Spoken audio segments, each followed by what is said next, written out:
Hello and welcome back to Kimmy's Rio Adventures and stuff. Today is going to be the first day. Let me get my lips working. Blah, blah, blah, blah. Anyway, it'll be the first day of the Bible devotionals taken from my Women's Devotional Bible, NIV. Oh, no, yeah, the NIV. The King James. It's just the King James Version is awesome and everything, but it's a little harder for me to understand. Okay, and here we go for the first devotional. This one, a self-image in the image of God. The author is Ruth A. Tucker. Okay. Oh, I slept good last night. I should have slept in a little longer. Okay, to the devotional. A self-image in the image of God. God created man, male and female, in his own image. What an awesome reality that is. There, I am. The big I am. In the first chapter of the Bible, a woman distinguished from animals, distinguished from my male counterpart, and literally created in the image of God. Certainly, womanhood has no afterthought with God, and it was through the creation of both male and female that God has offered his fullest self-revelation. If somehow, in our imagination, we are able to recreate all the qualities of a perfect man and the perfect woman in one being, we have perhaps a faint hint of who God really is. And as we reflect on who God is, we see a picture of the image we carry in ourselves individually.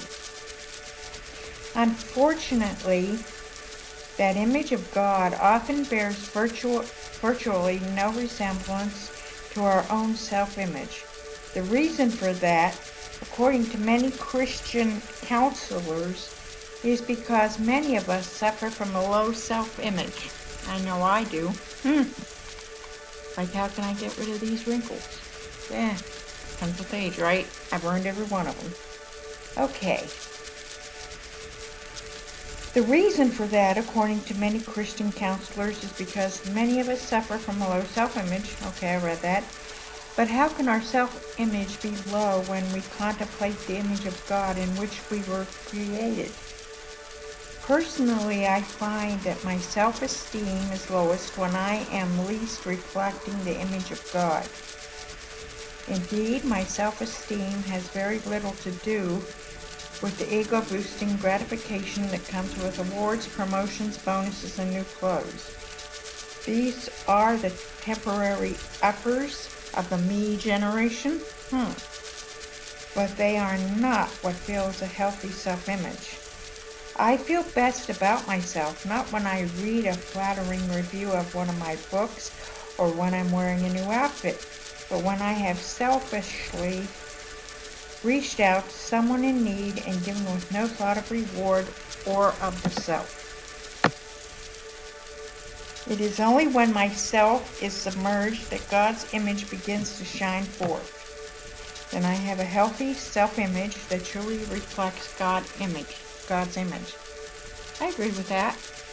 When I'm out and I'm helping people or I open a door for somebody, I feel better about myself. That does help with self-image.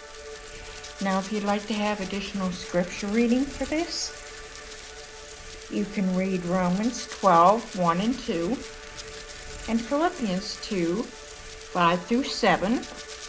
And that concludes today's daily devotional. I hope that with my Bible readings and the devotionals, and even with my tips, it gives you some inspiration to get out there and just do it. Love one another, help one another. There's too much hate in the world right now.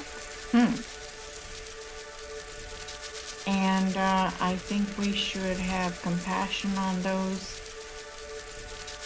that don't see things our way. But in the end, God has control over all of it. And we must follow God's laws, not man's, and have a respect for all forms of life. Okay, have a blessed day, and be sure to tune in to my other videos. I still need to get out there and do some paranormal and a whole lot of other videos. I gotta get up off my butt. Okay. See ya. And hit that like and subscribe button below and notifications.